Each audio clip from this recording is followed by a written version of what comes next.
It's an absolutely beautiful day in early May 2025. We're out on the MT10 and we're heading over to STONEYWELL. So let's jump on the bike and get over there.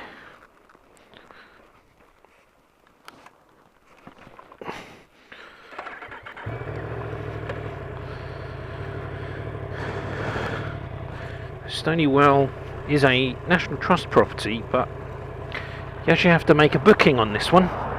So if you like that, I think some of them are still actually occupied by either owners or tenants, and I guess some of them are also smaller scale, so you have to book it in.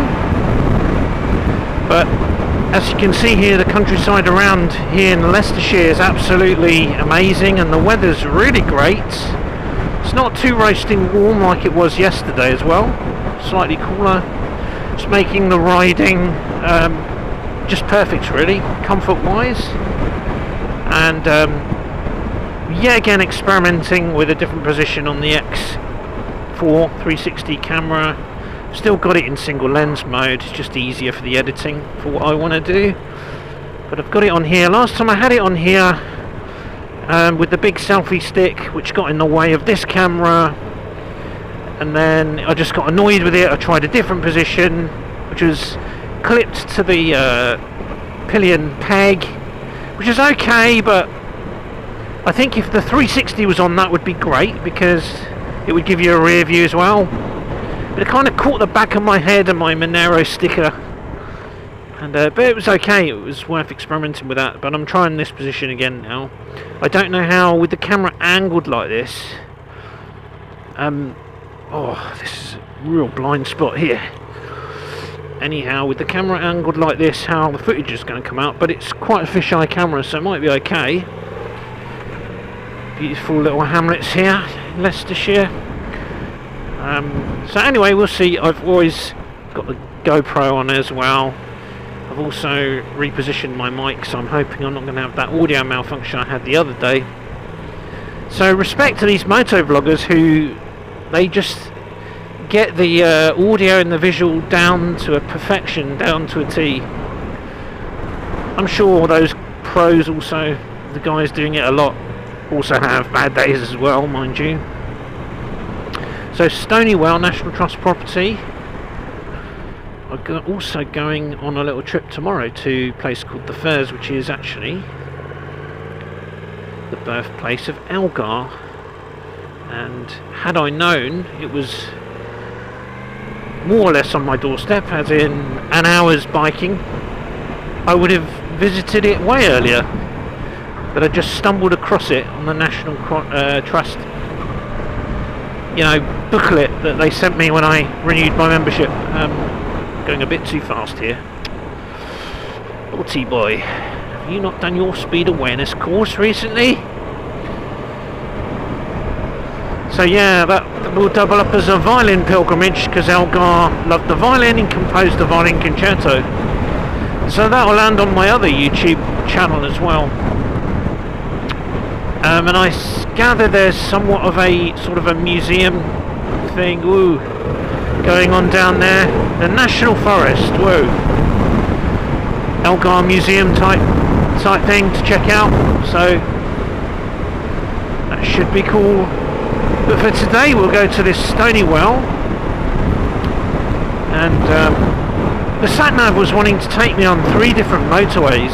I think M1, M69 and I haven't quite figured out if there's an option on this Garmin to bypass motorways. I'm sure there probably is, but it's just as easy to rig up the phone, which just kept correcting the route.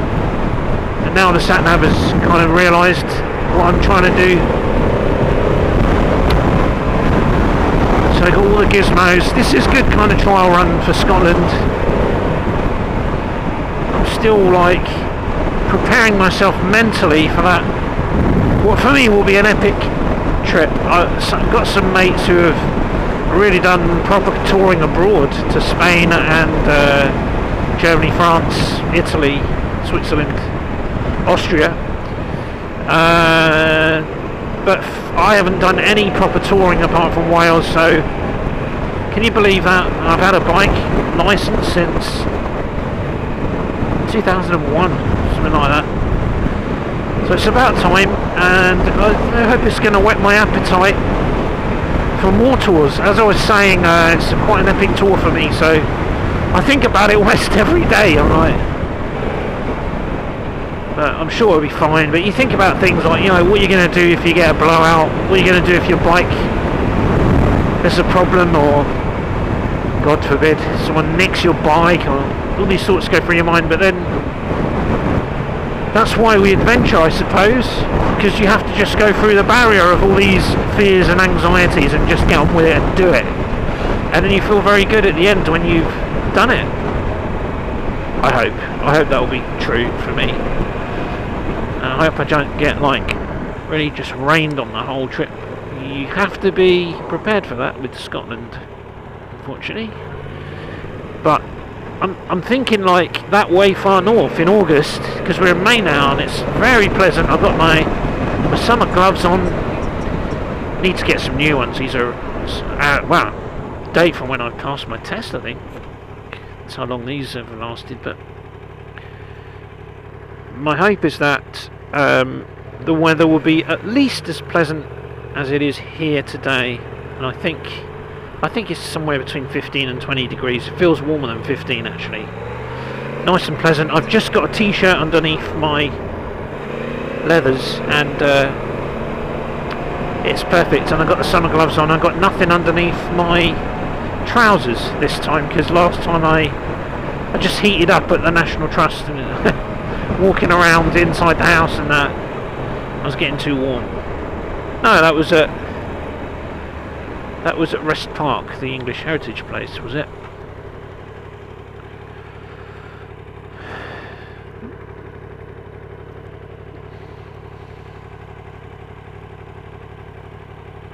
So we're now just under 10 minutes away.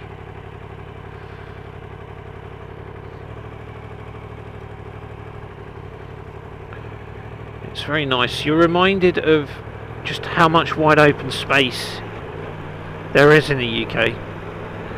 The problem with illegal immigration and stuff, I know they do shove like these people in, I don't mean to dehumanise them, but often they're like military age fighting men from Stone Age countries and they shove them out in the countryside somewhere where they then start hanging around schools and things. You have to watch for the kids then. Anyway, there are some genuine asylum seekers, have to remember that. But yeah, this illegal immigration problem, I think it affects the city more than anything. When you're out here, you just see wide open country spaces. Kind of makes you forget the problems that the country faces. Although there are just houses just springing up everywhere, and although they're nicely built houses, they spoil the landscape a bit, because when you go past the like 150-year-old stone house, it just fits with the landscape, but the new houses kind of stick out a bit. But I suppose people got to live somewhere, right? So STONEYWELL, I actually haven't properly cased the joint. I don't really know quite what to expect here on this trip, other than it being a National Trust property. It's likely to be very nice. Smaller scale, not a kind of stately home, I don't think, this one. And I feel like I'm recognising parts of this route, although that could be my brain playing games with me. But I have been out to Leicestershire a couple of bike outings, a few times. A couple of times I was looking for organic farm shops, and on one occasion it was disappointing because the shop was closed it was on a bank holiday. It's a freezing cold day as well, quite a cold day,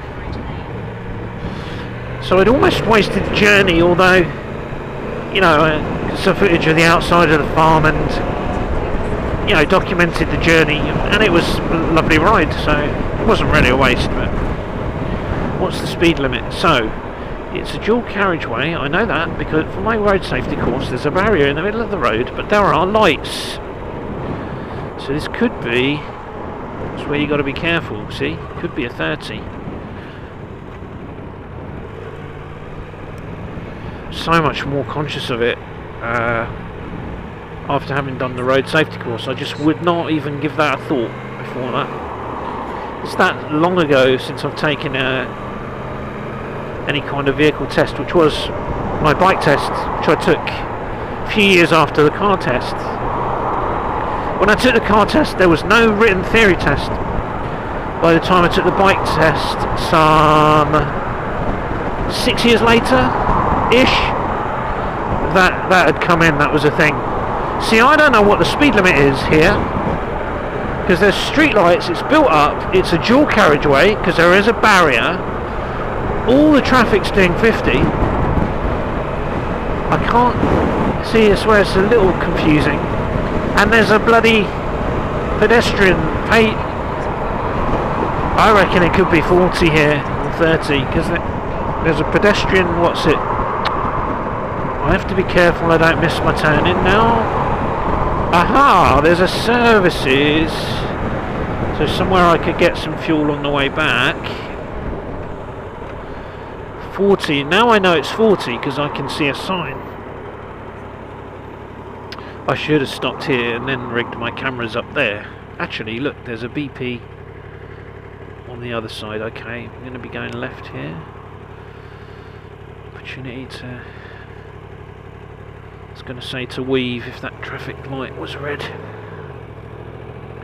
Alright, plenty of fuel options.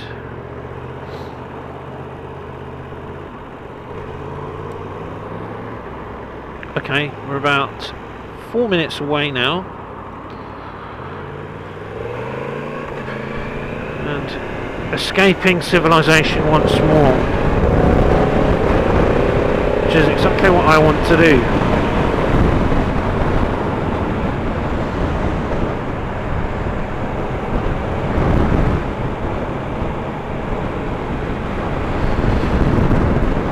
The trouble is when you're filming and you're trying to keep your head steady, because I make this mistake of bobbing my head a lot on the videos and it kind of messes the videos a little. It's then difficult to watch your route, and especially when you have a turning coming up. But if I end up using the 360 footage on Insta360 X4 footage, I won't have to worry about it because it's right here. So we'll try and do that. I've got enough GoPro footage as it is, but I just don't quite know how this is going to turn out because it's tilted. This isn't the best bike. There's a motorway. This isn't the best bike for having loads of things to put your heavy duty clamp on against. And I've settled on the wing mirror in the end. So the motorway being there, if I had not avoided the motorway, then it would have probably taken me off the junction before, around about here I guess, which didn't seem like much of a quicker route. It must maybe slightly quicker.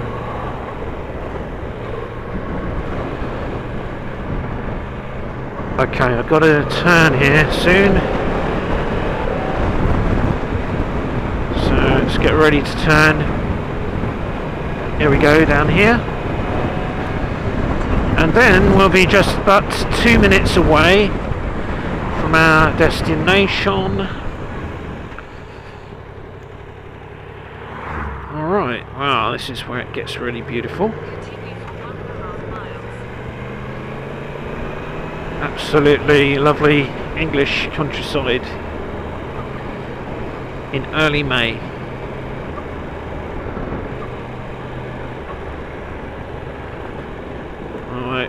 This is the kind of road I've almost dropped my bike on before. It's just full of potholes and trenches in the road, so I'll proceed carefully here. Wow, I just wonder, this light is just something else. I wonder how this is going to show on the camera. It's just dappling through the leaves here.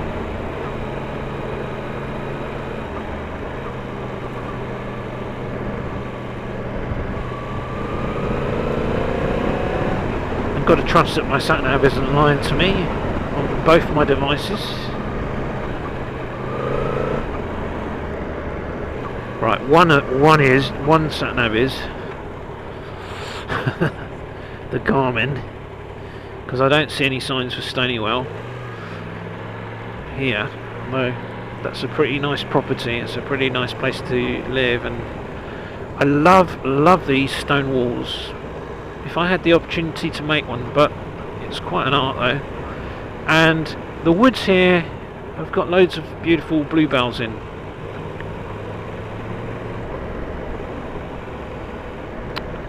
Okay, so we've got to keep going. So that sat nav is conked out, and this one is now going to be my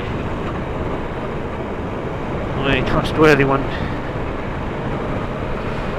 That's why I think sometimes on some of these like rural places that you're visiting and you put the postcode in, you're better off switching on your Google Maps maybe the last 5 minutes of the journey. In fact, a lot of people on YouTube, when talking about the Scotland NC500, tell you to do just that, because postcodes often don't take you to your hotel where you want to end up for the night or whatever.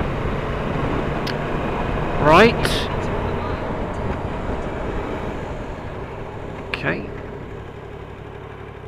So we're going to go straight over here to there, and hopefully near. The thing that's worrying me though is we're not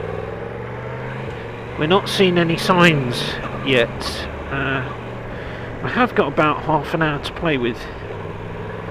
Would have liked to have seen a little National Trust sign to reassure me a bit. Then again, it is one of these smaller properties, so a bit more discreet. Take the next left, then you will arrive at your destination. Okay, this is it then. Car park. Please return to Woodcroft's Lane.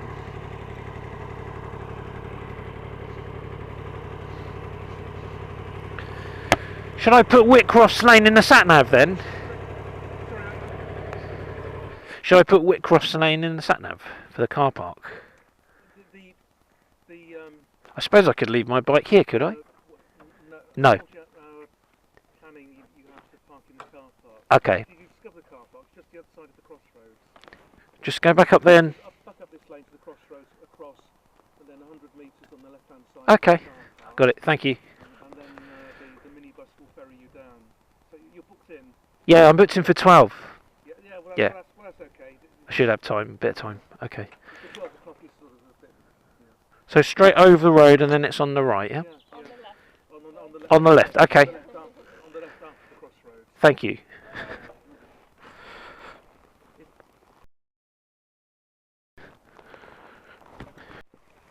Better than going uphill on a push bike. Slightly.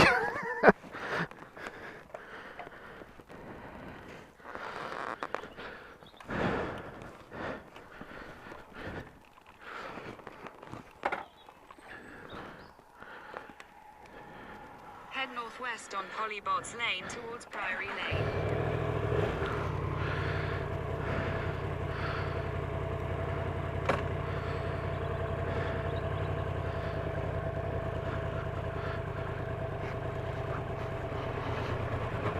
In 300 yards, turn right onto Priory Lane.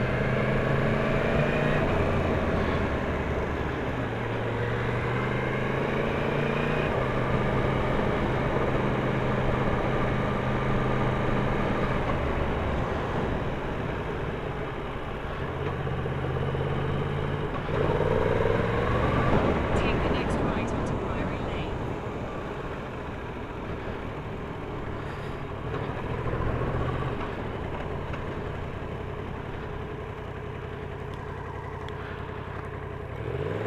So we're going to leave the bike in that car park. Now see the National Trust sign on this side. Maybe it was on the other side and I missed it.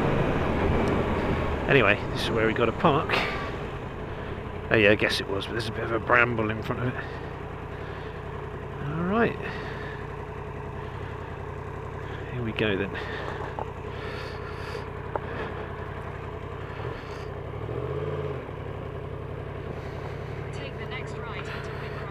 we are.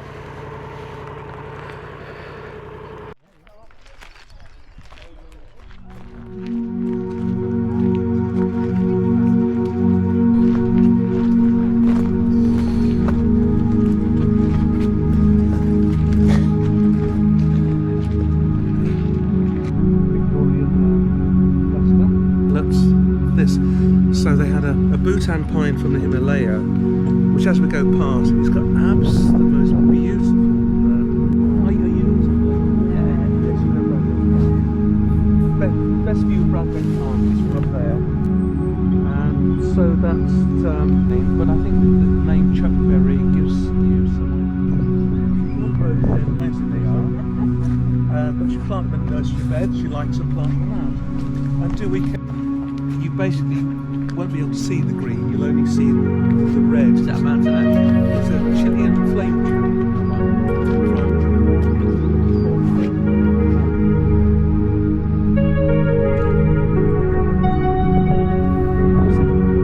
It's on the top of the hill.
Nigh on impossible to water everything.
So then when he gets into the family business,